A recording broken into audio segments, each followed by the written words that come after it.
Hi, Green Lawn family and friends. As we've been reading through John on Sunday mornings, there's a phrase that has stuck out to me that Jesus says over and over. It's His concern for the people that God has given Him. We read these words in John chapter 6, starting in verse 37, where Jesus says, "All whom the Father gives me will come to me, and he who comes to me I will never cast out. For I came down from heaven not to do my own will, but to do the will of Him who sent me. This is the will of the Father who has sent me, that of all whom He has given me, I should lose none, but should raise them up at the last day." Jesus' concern for those that the Father has given Him is repeated several times throughout the book of John.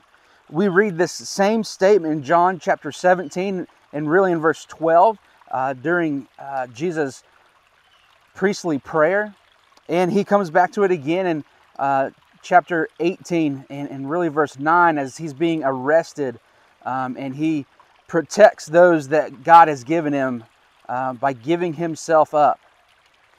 We don't replace Jesus as Lord and Savior, but as followers of Christ, we inherit the same will that God has, to take care of those that God has given to us. I want to encourage you, church, to think about who has God given you?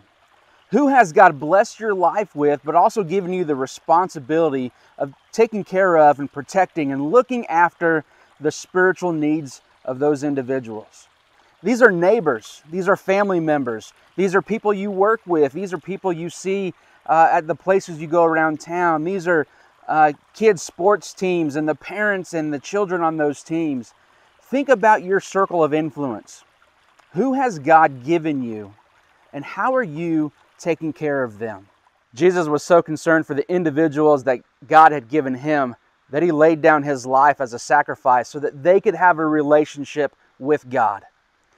What can you sacrifice in your life so that you can care for those that God has given you? I encourage you sometime today, church, to reach out, to call or to make an appointment to speak with and visit with those that God has put in your life. Go that extra mile and be a blessing because you have been blessed by Christ.